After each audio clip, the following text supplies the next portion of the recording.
By the beginning of 1917, the fighting on the Western Front assumed a positional character, while both sides of the conflict were well aware that victory could only be won by inflicting a serious defeat on the enemy. Robert Nivelle, who at the end of 1916 took over the post of Commander-in-Chief of the French Army, also understood this, so he immediately began to develop a plan for a new offensive. It should be mentioned that the offensive plan of the new Commander-in-Chief of the French Army was supported by the English Prime Minister Lloyd George, who instructed the British Expeditionary Force to begin preparations for a joint offensive with the French. It is important to mention that by April 1917, when the Allies completed preparations for the upcoming offensive, the balance of forces at the front was in their favor. By the spring of 1917, the Allies had 4,500,000 soldiers and 17,000 guns at their disposal, while the German command had only 2,700,000 soldiers and 11,000 guns at their disposal. The Allies planned to deliver 2 diversionary strikes in the areas between the cities of Arras and Bapaume, as well as between the Somme and Oise, to pin down the main enemy forces, and then break through their defenses in the area between the cities of Reims and Soissons. In turn, the German command, knowing that the enemy had an overwhelming numerical advantage, was confident that the Allied army would certainly launch an offensive. In this situation, the German command decided to withdraw its troops to fortified positions, the construction of which began in September 1916. Despite the fact that the withdrawal of the German army to fortified positions changed the situation on the battlefield, the Allies did not abandon their plans to launch an offensive. After regrouping, the Allied army prepared for an attack on a 40-kilometer front between the cities of Soissons and Reims. And 3 British armies were preparing to launch an auxiliary attack towards Douai and Cambrai. The Allied offensive began on April 9 at 5:30 a.m. At this time, the British divisions launched an auxiliary attack, which was supposed to distract the main enemy forces. Under the pressure of British troops, who had an overwhelming numerical advantage at the forefront of the attack, the Germans lost their first line of defense, but the Allies were soon stopped by German divisions. Already by April 12, due to rains and a sharp cold snap, the onslaught of the British divisions weakened and they lost the opportunity to continue moving forward. On April 16, the French army also launched an offensive in the hope that the Germans had used all available reserves to stop the breakthrough of the British divisions. Under cover of massive artillery fire, the French infantry launched an attack. Allied artillery fire forced the German infantry to leave the first line of defense, leaving only machine gun crews protected by concrete caps. Having come under fire from German machine guns, the French began to suffer losses, but nevertheless continued the attack. In order to break through the German defense line and minimize their losses, the French command brought 128 Schneider tanks into battle, but due to the fact that fuel cans were placed on the tanks in an attempt to increase their power reserve, their attack was extremely unsuccessful. Of the 128 tanks that were sent to attack, only 10 remained in service after the short battle. Despite the extremely unsuccessful tank attack, the French continued their offensive and by April 20, at the cost of high losses, they managed to capture the slopes of the Chemin de Dames Ridge, after which the Allied attack fizzled out. It should be mentioned that the Allied losses during the offensive exceeded 200,000 soldiers, which is why mutinies began in the ranks of the Allied troops, which involved 54 divisions, and about 20,000 soldiers deserted. In the end, calls for patriotism made it possible to extinguish the riots and prevent the collapse of the front. Nevertheless, Nivelle lost his post as commander of the French army, and Henri Pétain took his place. Despite the extremely unsuccessful spring offensive, the Allies maintained a numerical advantage over the enemy and therefore continued to plan offensive operations. On June 7, 1917, British divisions launched a new offensive in the area of the city of Ypres. The Allied advance was supported by massive artillery fire and bomber attacks, which allowed the Germans to be pushed back from the first defensive line and continue to move forward. On June 12, the German army in the Ypres region used a new chemical weapon, mustard gas, against the advancing enemy. The use of gas, as well as stubborn resistance from German infantry, forced the British to abandon their offensive attempts. The fact that on April 6, 1917, U.S. President Woodrow Wilson declared war on Germany deserves special mention, and already on June 25, the first divisions of the U.S. Army began arriving in France. On July 31, the Allies launched a new offensive in the Ypres area, planning to break through enemy defenses and reach submarine bases on the Belgian coast. This offensive, despite huge losses on both sides, did not bring any results, since the Allies simply could not break through the enemy's defenses. Nevertheless, the initiative was on the side of the Allies. On November 20, the British Expeditionary Force carried out a massive attack in the Cambrai area, during which 324 tanks were deployed.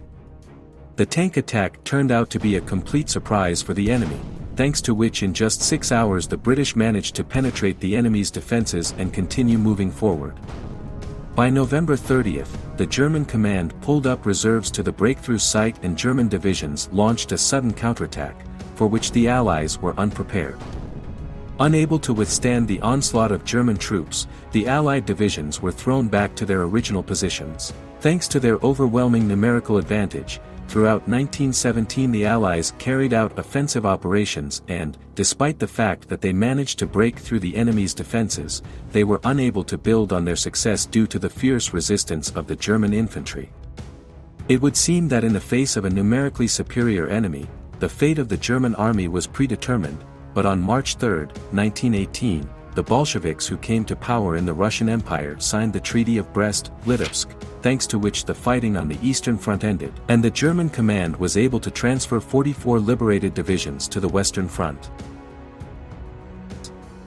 Despite the fact that even after the transfer of 44 divisions from the Eastern Front, the numerical advantage was on the side of the Allies, the German command planned to use fresh 570,000 soldiers to carry out offensive operations. The main goal of the German command was to defeat the Allied armies before the United States had time to transfer enough forces to Europe.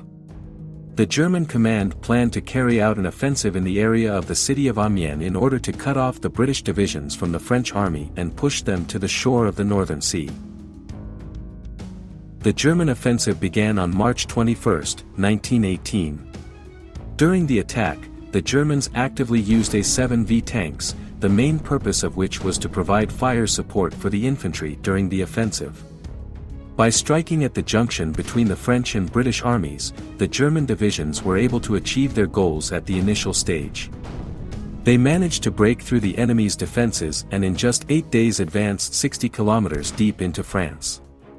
The Germans attacked on a wide front, but soon, thanks to the limited reserves, as well as the fact that the Allies brought up fresh forces and solved organizational problems by appointing Ferdinand Foch as commander-in-chief of the Allied forces, the British and French divisions were able to stop the enemy's advance, as well as prevent the encirclement of the British Expeditionary Force. Realizing that their offensive in the Amiens area did not bring the desired results, the German command decided to launch a new offensive in the Lys River area, the goal of which was to capture the ports of Calais, Boulogne and Dunkirk. Having secured numerical superiority at the forefront of the attack, the German army launched an offensive on April 9, 1918.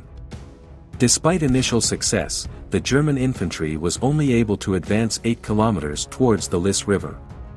Continuing the offensive, the Germans were able to advance another 12 kilometers in 2 days, but due to serious problems with logistics, the Germans were unable to maintain the high pace of the offensive.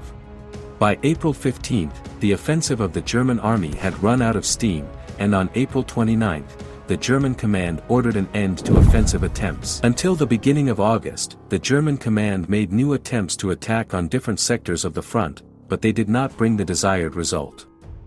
It should be mentioned that during the German attacks, the losses of both sides were comparable, but the Allied army could not only promptly replenish but also increase its numbers thanks to the arrival of fresh divisions from the United States, but Germany simply had nowhere to get fresh forces from. The forces of the German army were melting, which the Allied command decided to take advantage of.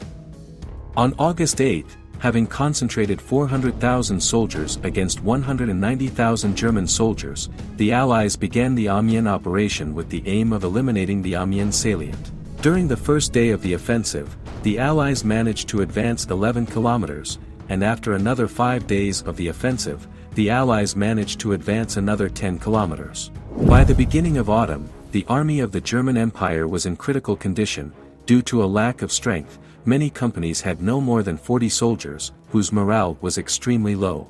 At the same time, the Allied army received timely reinforcements, and the number of the American Expeditionary Force reached 1,200,000 soldiers. Realizing full well that the balance of power was clearly in their favor, the Allies launched a general offensive along the entire front on September 26. Under pressure from the Allies, who outnumbered the enemy both in numbers and in heavy weapons, the German divisions began to retreat.